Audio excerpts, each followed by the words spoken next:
All right. Well, welcome everyone. Thank you so much for being here today. This is again our Resilient Together Preparing Florida communities. Today's topic will be talking about how to prepare and recover.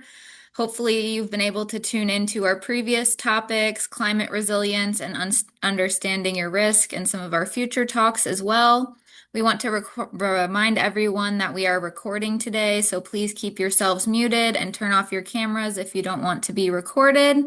We also have closed captions available for you. If you click on the More tool at the bottom, you can choose to select captions if you're interested in those. So today we have Alicia talking, and I'll let her get started.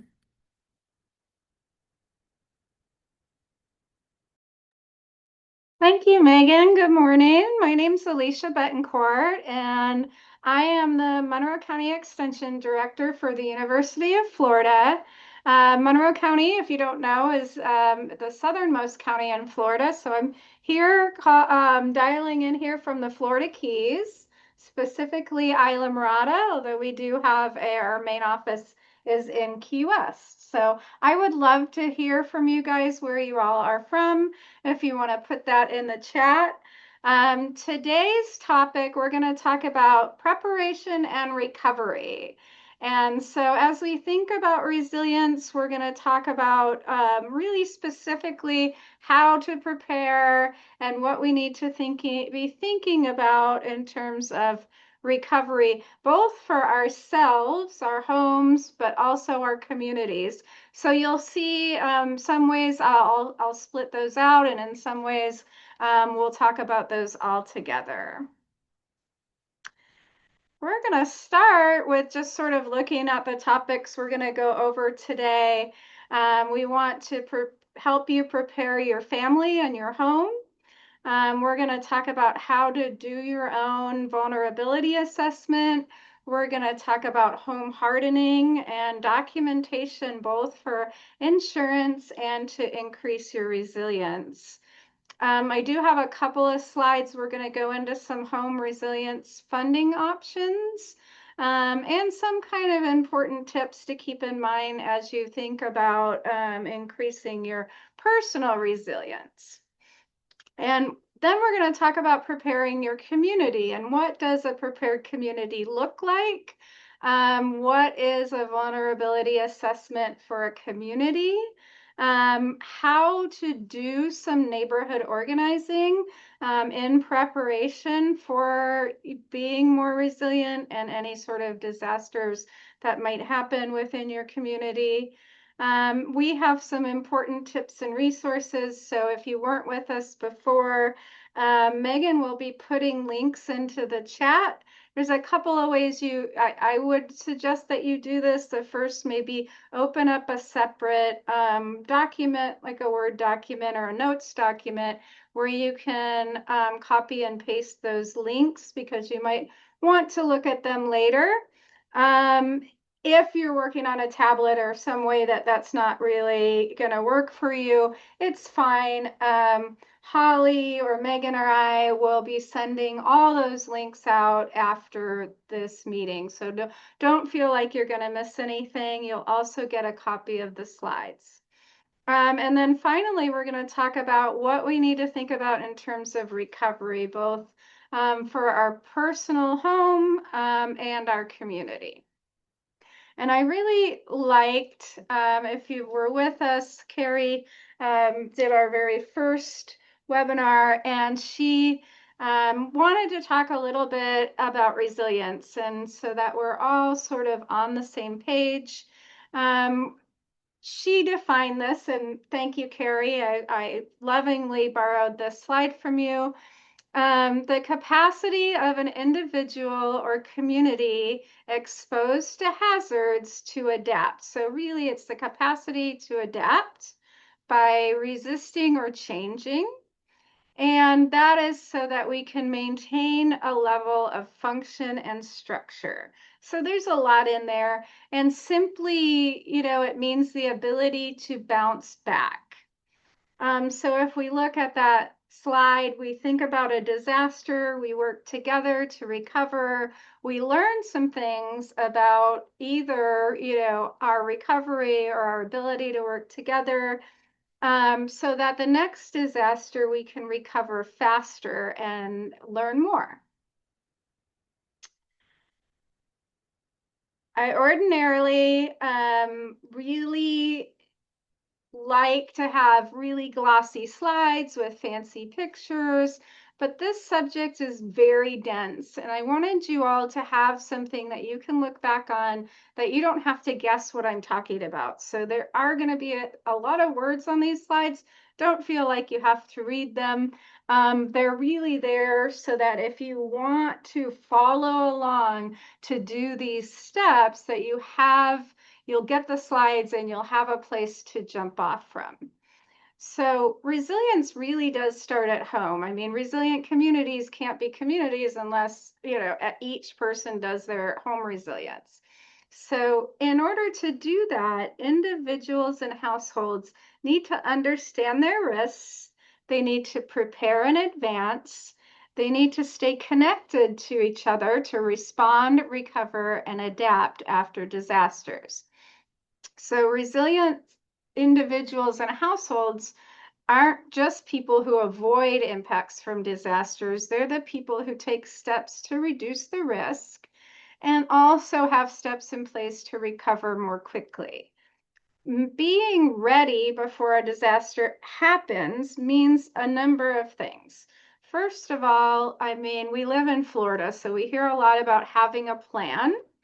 We hear about having emergency supplies, important documents, knowing what actions to take before the hazard occurs. And preparation really reduces stress and allows people to make better decisions when time is limited.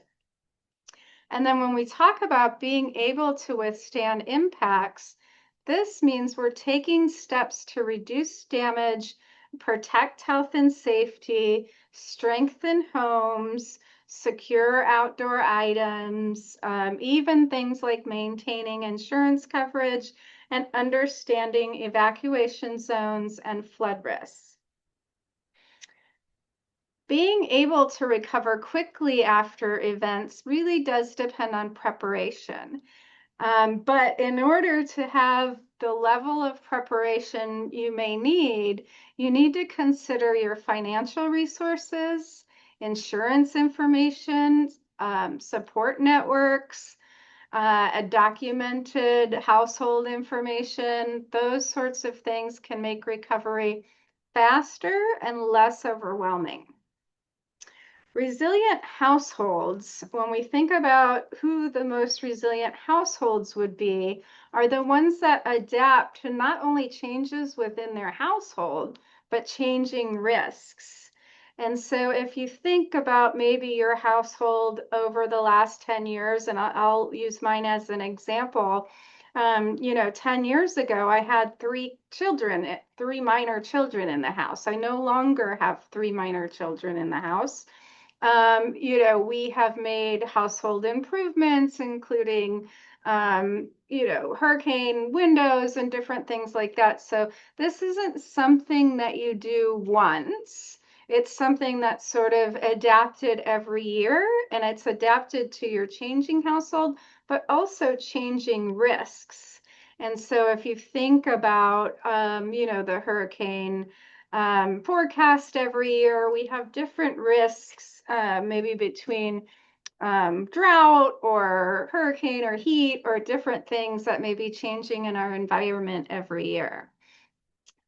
And so moving on from households, when we look at Florida communities that are experiencing changing conditions, including, the possibility of stronger storms, increased flooding, extreme heat. And I'm going to add one in here that I think is really important, which is the rising costs of, of the risk that you're considering. Adapting means learning from past events and making decisions that reduce future risks. So if we go back to what I was talking about for the household, And also for the community, we need to think about those things that are changing. And finally, resilient communities really do stay informed and connected. So communities that have trusted information sources, community organizations, good funded emergency management agencies, all of these play a role before, during, and after disasters. And so while individual preparedness is essential, no household can be like fully resilient on their own. Resilience also depends on the strength of communities. And you'll see here on the right-hand side where we talk a little bit about strong infrastructure.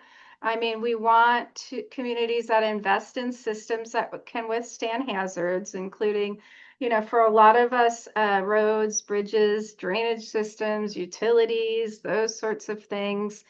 Emergency services, of course, healthcare, shelters, recovery resources. This is one that I think a lot of us in Extension feel very strongly about is the next one. Our protected natural systems are an important part of resilience. So whether we have wetlands, mangroves, dunes, reefs, forests, all sorts of natural areas that can reduce flooding, absorb storm impacts, and provide ecosystem services. And then connected neighborhoods, and we're going to talk a little bit more about this later, how important connected neighborhoods are post-disaster. Then if we think about effective communication, communication, especially when it comes to natural disasters, is very local. So we want to know what's going on really on the ground as close as possible to where we need to know that information. If we need to know about our home, our evacuation routes, those sorts of things. And resilient communities really do inclusive planning. And here's something that we can do and support all year. And that is the resilience efforts that consider the needs of everyone in the community. So, folks that have lower income households, visitors, older adults who may face additional barriers during disasters. And then I would add, and I know, that a diverse local economy really helps communities recover faster. Small businesses, tend to really drive opportunities and can respond much quicker during economic disruption. So, like I said, feel free not to read all these. But I want to ask you if you can, if you want to put in the chat, if a hurricane were to make landfall in 3 days, so let's say today's Monday, if we were looking at a landfall on Thursday morning, what is one thing you wish you would have already done? And, I think this sort of points, I'll let you all put that in the chat.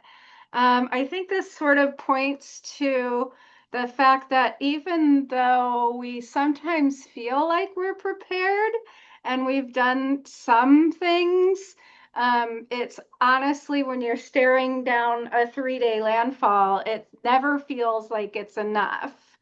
So preparation, like I said before, oh, I saw some good ones. Hurricane windows, gas in the cars. Yeah, I've been sort of waiting out that gas game. It goes up and it goes down. Hotel reservations, that's great. Stored water, yeah. And have an arborist look at the trees.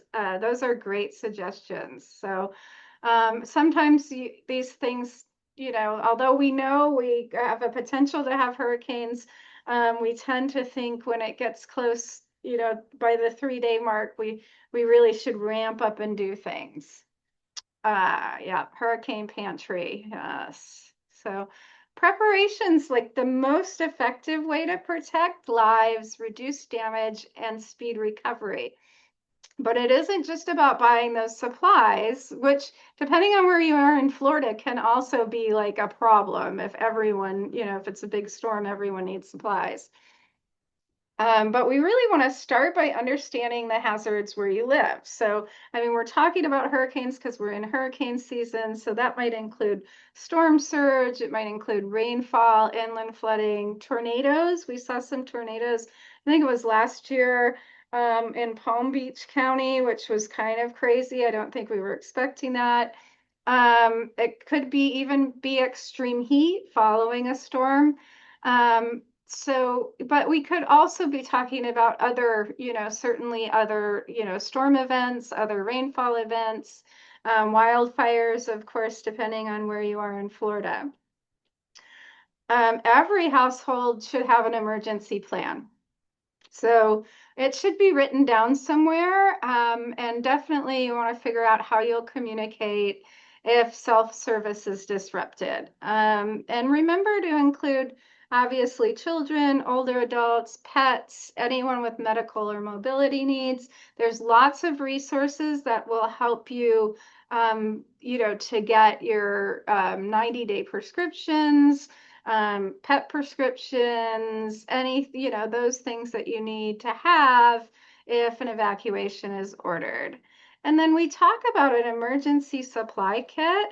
And if you've been in Florida, oh, I love that 3 week supply. Yes, Guy, that is an absolute dream to have a 3 week supply.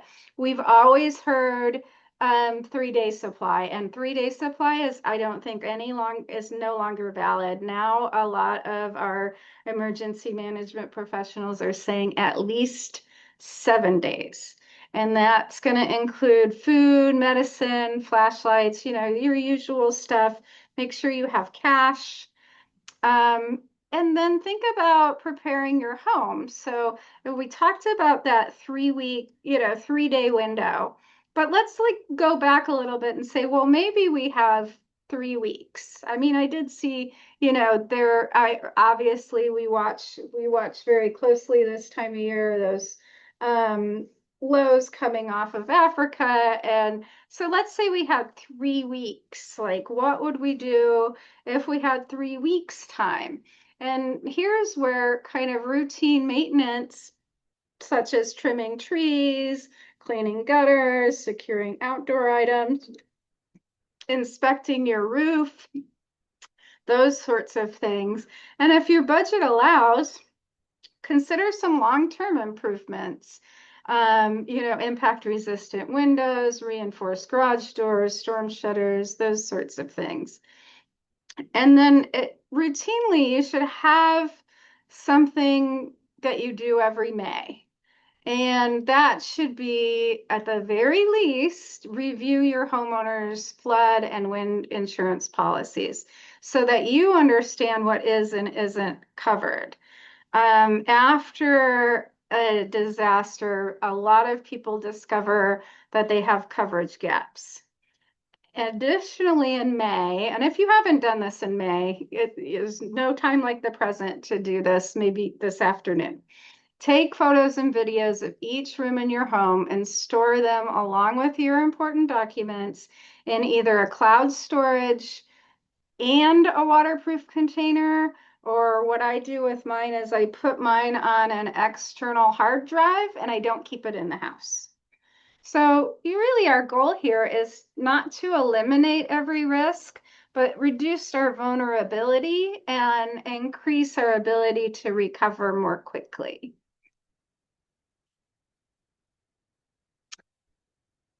Now, this is something that, there is no formal do-it-yourself vulnerability assessment for individual residential homes here in Florida, at least not under the state-managed Resilient Florida program. It's not a statutory requirement because the Resilient Florida program focuses mainly on public infrastructure and critical regional assets. However, I would suggest that local property owners should and can assess their own flood and storm risk using publicly available state mapping tools. And so we're going to give you some tools to do that. But a Google search is, sometimes all you need, depending on where you live. Most communities in Florida have done vulnerability assessments, and many are kind of block level. And so you may be able to get a lot of information on your vulnerability of your block or your neighborhood just from looking at the assessments that have been done. Um, so first you want to know your home, and we talked about that. You want to go look in your attic under the eaves. How is your roof attached? Is there, a better option for that? We're going to talk a little later about like hiring someone to do wind mitigation, if that's something that you want to do. Understand, if you've lived in your home, more than a season or two, you may have an understanding of where water goes when you do, when the neighborhood is overwhelmed with water, and how that may affect your home.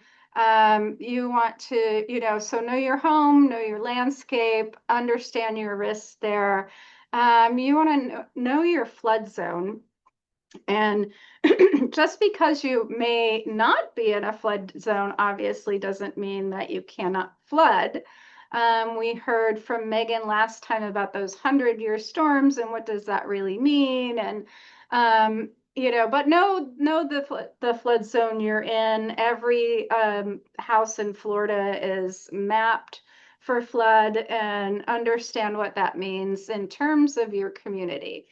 And then one that a lot of folks don't think of is know your evacuation plan and route. And I can tell you, sort of by an aside, um, I was doing some vulnerability studies here in Southeast Florida, and many evacuation routes are extremely vulnerable. And so if, let's say, for example, you live in the city of Fort Lauderdale, nothing wrong with them, your evacuation route is 595. 595 is extremely vulnerable to flooding. And so, the exits off 595 is actually pretty high, but the exits off 595 are, if you look at the mapping, are very vulnerable. So you want to look at your home, look for the vulnerabilities. You want to understand your flood risk. You want to know your evacuation zone. And then you want to think beyond your property. So like I said, um, take a look at your community. You can Google your county. So mine would be Monroe County flood maps, and pull up, this here. You'll see we have Monroe County road criticality viewer. So you can see here in the photo, the city of Key West, base layers on where our critical infrastructure is for Key West and what roads are potentially vulnerable. You can also search your county and vulnerability assessment and just see what they've already looked at. Identify a lot of these reports identify areas that are greatest risk, and what the projected, often you'll see some projected plans to reduce future impacts. And so these are excellent resources for homeowners, businesses, neighborhood associations, local leaders, everyone. And then I would say one more thing you can do, depending on where you are, is check for regional vulnerability studies and regional action plans. So I'm here in Southeast Florida. We have the Southeast Florida Climate Compact. If you happen to be in the Tampa Bay area, there's a Resilience Coalition. And then East Central Florida also has a Resilience Coalition. And so they have some great resources available to you. Now, we talked on the previous slide about maps and tools, and you'll see on the right-hand side what is a map of Florida, and this is the Florida Department of Environmental Protection SLIP tool, which stands for something I've forgotten. But it shows where, and I can't see it because it's too small, but it shows what is vulnerable in Florida. And if you'll notice, nothing in Florida is white. So everything in Florida is vulnerable to flooding. But you can dial in and have a look. If you're coastal, it'll be a little bit more red, probably. But really everywhere in Florida is vulnerable, and it's an interesting little app. And there's also one that I haven't used during a disaster yet, but I really like to pop over and look at it. It is the real-time Floody app, and it has hundreds of gauges across Florida, maybe thousands. I just looked at a few little areas of gauges, both coastal and internal to Florida. So different floodplain gauges, and it will give you real time of what water's doing in terms of, if you have a storm. And we've gotten quite a lot of rain recently. And so, it'd be interesting to kind of pop in there and see if you were, sort of close to a water management area or something, to see if they had those gauges, and you could see if your neighborhood might be at risk. And then finally, the NOAA Flood Exposure Mapper is pretty interesting. You can check your specific flood zone, you can check historical vulnerability, and it's part of NOAA's Digital Coast. So it is street level, which I find, interesting, instead of, sort of community level. You can get right down to the street level in a lot of the maps.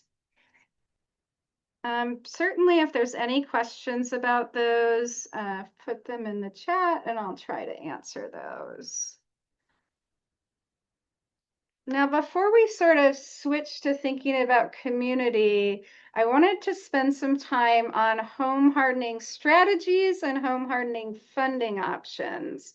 And so, I know this slide has a lot of words on it, but here's what we're talking about when we talk about home hardening strategies. So it's protecting the roof. And there's one question I want to talk to you about first, which is, what do you think the most vulnerable part of your home is? Is it the roof, the windows, the doors? Is there one thing you should look for first? So when we talk about, and you guys put that in the chat, the garage door, Lois, yes, because it opens and closes, right? It seems like a natural. So when we talk about home hardening, we talk about making your home more resistant to wind, water, and other hazards. And many improvements can be relatively inexpensive and can really reduce damage during hurricanes. Yvonne, yes. Roof and windows. Yes. So often the roof is considered the most vulnerable part of a home. So a well-maintained roof with a combination of hurricane straps or clips that strengthen that connection between the roof and the walls can prevent catastrophic roof failure. So if you're replacing your roof, or you're having roof work done, the experts say to ask about sealed roof decking, which can reduce water intrusion if shingles are lost.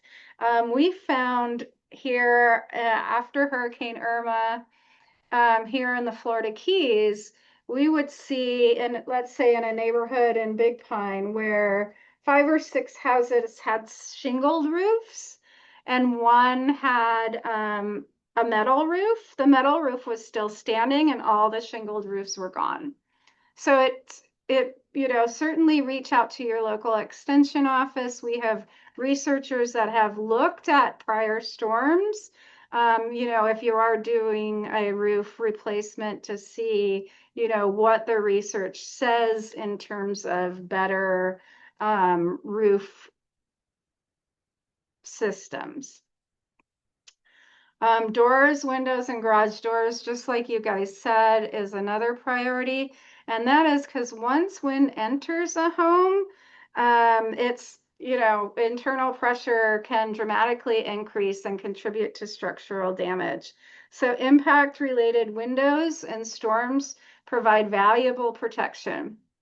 I'm going to answer a question we had, I think, from session 1 here, which was what is the wind load necessary, or what is the code for wind load? And that was one of our questions, I think, on Unit 1 when we talked about resiliency.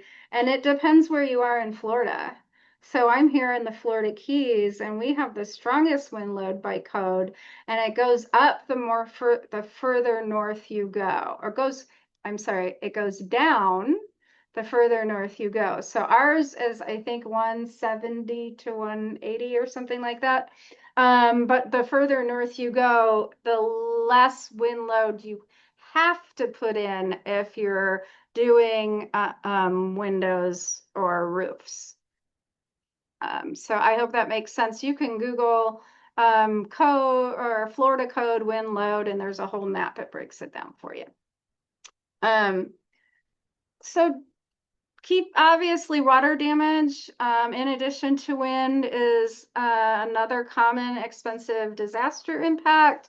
So making sure you're directing water away from your home, away from the foundation, sealing openings around doors, windows, and utility penetrations can help prevent flooding. And then we always tell people don't overlook your yard. Tree maintenance, securing all your outdoor stuff so that it doesn't become wind-borne debris. And then finally, sort of thinking about if we think about maybe we have 3 weeks, maybe we're thinking about next year, or maybe we're really thinking we have a little bit of money and we'd like to do something super helpful. Um, a couple of things you can do is um, put make improvements to your critical equipment. And so, for us here in the Florida Keys, that might mean taking our external AC unit and putting it up 3 feet or 4 feet or more. It might mean backup power for that critical equipment for you, or something like a whole home surge protection. So think about things that are maybe not too expensive when you consider the risk of actually losing that equipment. So that's something to think about. Now, we talked about, what is the important thing to start on, or what can we do if we have a few days or a few weeks? But let me ask you this question. If you had $5,000 to make your home more resilient, is there some sort of improvement that you might do today or this week? And what would that be? And I'll look at your responses in the chat there. I mean, 5,000, while it is a, chunk of change, maybe there's something that would provide some good protection. So while we're thinking about that, a new garage door. Oh, whole home generator, nice. Or flood barriers. Lois, that's a great idea. Um, I'll tell you one thing about the flood barriers that was a problem when we tried it as a pilot project here in the Florida Keys. We did flood barriers to keep out storm surge, and it rained enough that that it was flooded inside the barrier. So Sometimes it's Steve's going to do new plants, impact windows. Good. Yeah. Sandy, I did impact doors and like one window. So we're waiting to do like three more windows when we have the funds. But I really love not having to cover them. I can tell you that. So home hardening, there's, a number of things we can look at. Homeowners should first explore my Safe Florida Home program. And that kind of tells you they could be eligible for free wind mitigation inspections. You could be eligible for grants. So like start there. They focus primarily on roofs, windows, doors, and structural connections. We should also, as homeowners, check with our insurance company to see if we have insurance discounts for any of these things. And then I want to talk about the FEMA. FEMA has programs, and a lot of people will say, oh, think that there are FEMA programs available for homeowners. There really aren't any that are direct to individual homeowners, although you may see FEMA cited in some community resilience or mitigation programs. And so often FEMA is distributed through state and local governments instead of directly to homeowners. For an example, here in the Florida Keys, we had a buyout, a disaster buyout option for homeowners who had repetitive loss properties, and that was run through our county administration offices, although it was a FEMA program and it was FEMA funded. And so that those are some kind of mitigation assistance programs. Look locally, look statewide. There may be some available to you. Usually, even if they're statewide, there's some sort of local coordinating agency. For larger projects, the entire state of Florida is eligible for property assessed clean energy programs. I don't have a really I don't have a thought on whether I love them or hate them. They're good for some people. Um, Larger projects such as any sort of, home improvement. It can be energy related, it can be your roof, it could be resilience related most of the time. Um, and you can get that done. And what property assessed clean energy means is that you basically take out a loan for that, and the loan goes with your home. So let's say I decided I wanted solar panels to increase my resiliency. I could finance those through a PACE financing option, install them on my roof, and if I sold the home next year, the financing goes with the home rather than my personal finances, if that explains anything. Hopefully you all understand that. If you have questions, feel free to just put them in the chat.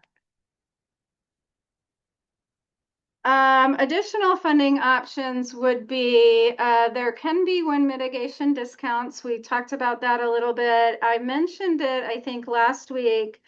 My insurance went up, my wind insurance went up like a lot, like $1,000. And so I called my insurance agent and I said, hey, can you look into this? This just seems really high.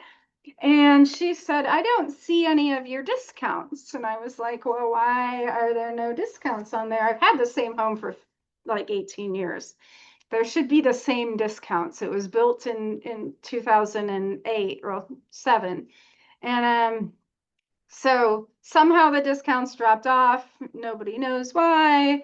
And so she said, well, if you go get a wind mitigation professional to come, um, you know, do the walkthrough and tell us what you have, we could probably get you the discounts back.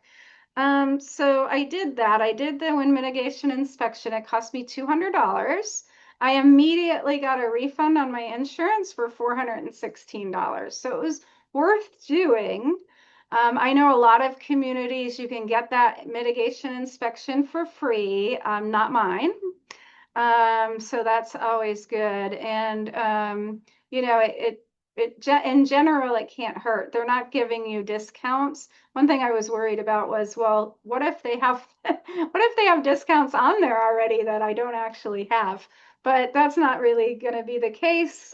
So it's, could be worth doing. And if anything, if you do it, the inspection can tell you things that you can do, like better strapping, hurricane strapping, better roof, to wall connections, things that you can do, relatively seamlessly that might improve your discounts.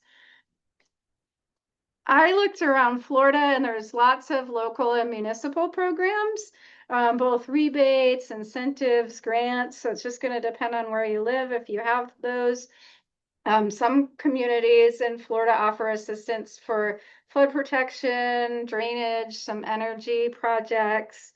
And then others are obviously a HELOC, home equity loan, a line of credit.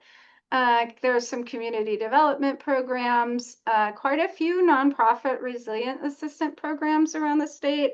And then I always check with my local utility for energy efficiency rebates, and sometimes those can include windows, so it's worth checking there. Okay. I am going to just briefly touch on this, but I wanted you to see that it was here so that if you don't have a documentation kit, this is how to do it.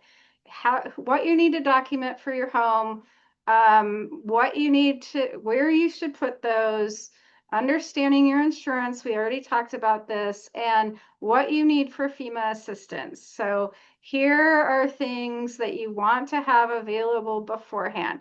It's nothing worse, and I've been through a lot of hurricanes here in the Florida Keys when that FEMA assistance paper comes out, and they used to be in paper. FEMA would come by and hand you a piece of paper, and you had to fill it out, and you had to prove things like how many people lived in the house. Like, I mean, there's just like a lot you need to do.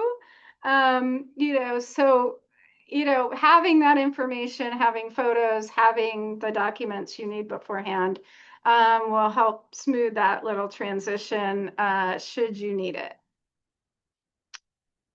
And then just sort of circling back on these important tips, we look at Jacksonville evacuation zone here. Make a plan, build a kit, stay informed, know when and how to evacuate, stay connected.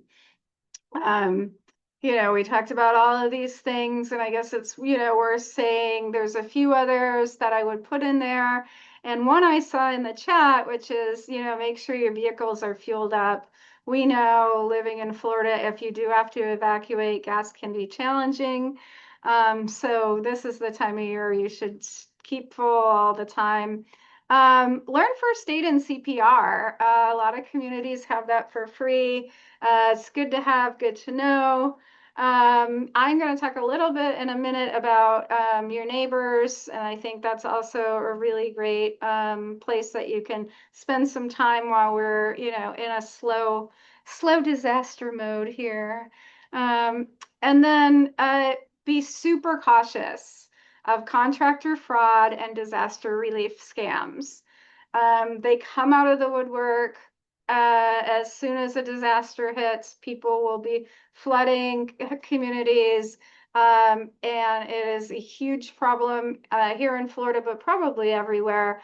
Don't give anyone your money unless they're on the list with the county that says they are an approved contractor.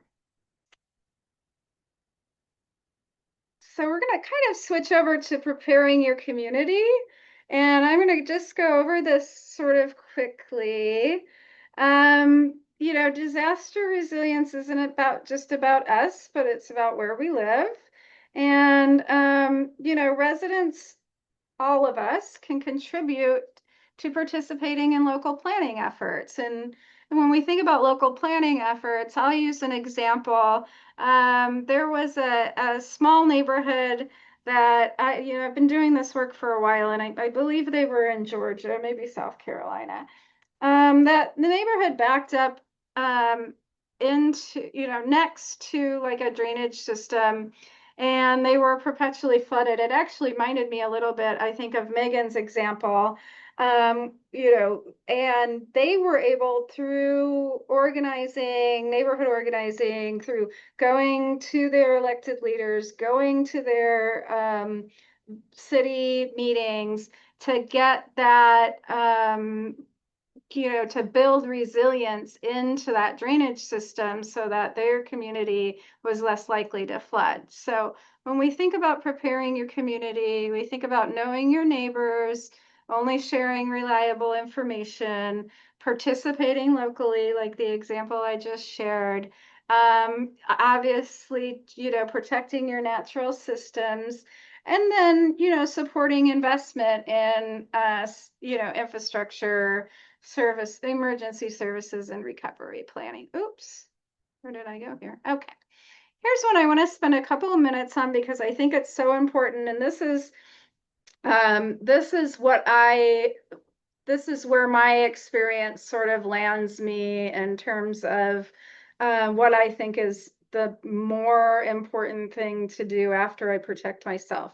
So here's what I would like to know from you guys in the chat, if you can, and maybe just an example of one person, but if you think, who are three people, either on your street or in your neighborhood, that you would want to know before the next disaster? And maybe I'll give you a quick example. During Hurricane Wilma, I lived on Grassy Key, which is about halfway down in the Middle Keys. My neighbors, we had a pretty nice neighborhood. We knew each other pretty well. Uh, then we lost every vehicle in the neighborhood. We had 9 foot of storm surge. Luckily, our home was only flooded to inches, but some people's homes were all the way flooded. We had a fence that was a big, like 6 foot fence, come down and sort of wrap around several homes in the neighborhood, so we couldn't really even get out. And the one guy that we knew, um, that we were happy to know, had a backhoe, and so he was able to come over from a couple of streets down and remove the fence and remove some of the floated vehicles that had floated up, so that we could actually like get out of the house. And I saw some good ones. FPL lineman, yes, absolutely. The deputy, I think those are great ideas. So, disasters are community events. And often the first level of support comes from inside the community. So a connected neighborhood is a well-resourced neighborhood.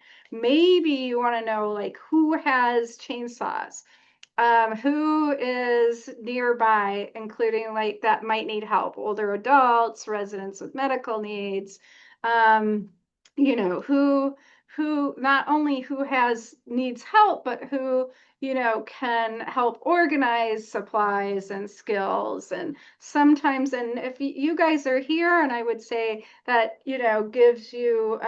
gives me an indication that you are a leader either in your community or in other ways. And so sometimes it just takes, somebody to make a list, somebody to, knock on doors, somebody to organize a meeting. And Megan put in there that FEMA community resilience resources. Um, I see that. Yes, yeah, I think it's a great idea to provide this information at HOA meetings. Yes, and Steve, we know everyone will need some sort of physical help, whether it's trees or, those sorts of things. So that community emergency response team can be an organized way you do this within your community. I would argue that it's fine to do it without an organized way.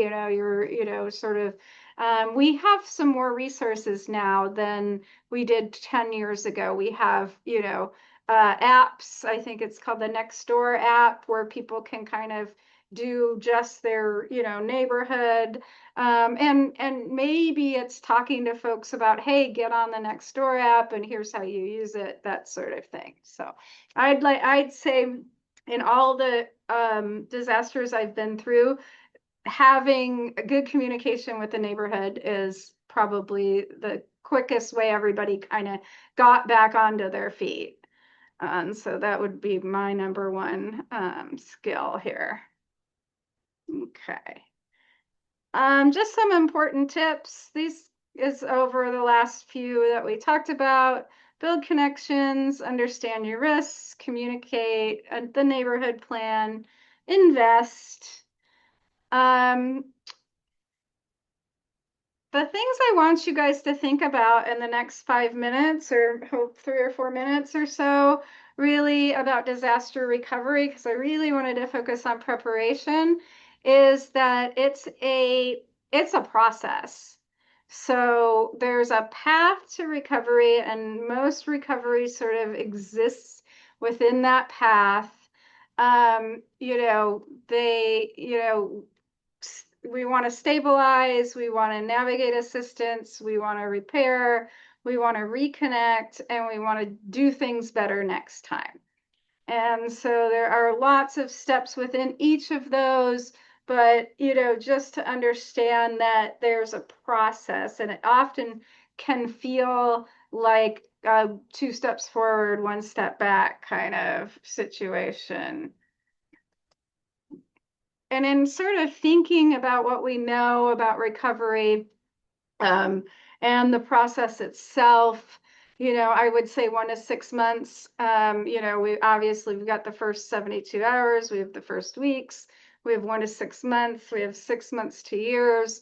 And I would say, given what I've learned in the last 10 years, that 1 to 6 months is not even appropriate. I would say, 6 months to 2 or 3 years on the rebuild and repair. And so unfortunately, that just sort of is what it is, right? Especially if it's a larger sort of disaster that has covered more areas. Just understand that it doesn't happen overnight. And then, on the community side, the same thing. There's sort of there's recovery strategies. Some things come first, obviously. Basic needs, partnerships, engaged residents, and then community support. And that too has sort of a timeline. Um, you know, Obviously, restoring infrastructure does sometimes tend to happen faster than individual homes. And so, hopefully that timeline is a little bit shorter than what we've seen lately for individual homes. I am going to just put in a couple of resources. And yeah, I think Megan put those on the Yep, she's putting those in the chat for you if you need them. I would say if you're really interested, I did sort of go down the rabbit hole there. We talked about NOVAD, the National Voluntary Organizations Active in Disasters. So if you're part of an organization in your community or otherwise, and you want to register with NOVAD, I think it would be great to click on there and figure out what you need to do that. Um, I think, you can see some examples of different organizations. I thought that was super interesting. And then we didn't talk about yet, but we have talked about previously, if you'd like a more in-depth program talking about resiliency, we do offer a Climate Smart Floridian program. There's a QR code for an interest. You can fill out the form and we'll contact you once this series is done. And then we can reach out to your local extension office or any one of us, and let us know if you have any questions. And I am going to stop share here and turn this off for y'all. That was great, Alicia. We had one question in the chat, but I think it got answered, but I'll review it in case anyone didn't see it. Lois asked about how to stay informed if the power was out or the internet was out. She mentioned weather radio, and we answered that the weather radio is probably your best bet, but you want to make sure to have extra batteries. You can also use your car radio as an option. And then Carrie mentioned that if you have someone in your community or you're really excited about it, you can be a ham radio operator, and that's a really great way to connect with the radio on a larger scale as well. I don't know if you have any extra thoughts about that. No, I think that was a great idea. We have a local radio station that has won awards for broadcasting during natural disasters. So having a, regular or hand crank radio, super important. Those are relatively cheap now, or even battery operated radio. We don't think about those things as much in this day and age when we have phones. So I think that was a great answer. Um, I would say before I leave you guys, or before you leave me, I think Megan, has a poll to put up. If you don't mind answering that, it's super helpful so we know if we've hit the mark today or if we need to adjust anything for our next presentation. And then I would love, for you guys to, shoot us an email if you have additional questions or you want any more information. Um, our information will be on the email that you all will get here in probably a couple of days. Holly, Megan, or anyone else have anything to add?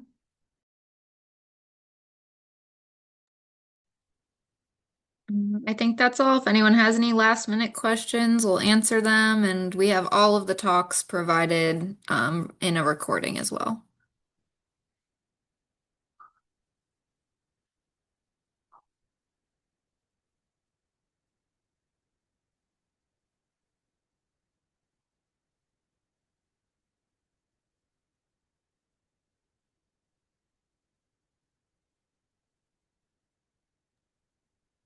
Thanks, Vanessa. And we'll be jumping into green and gray infrastructure resilience in the next few talks, so definitely attend those ones.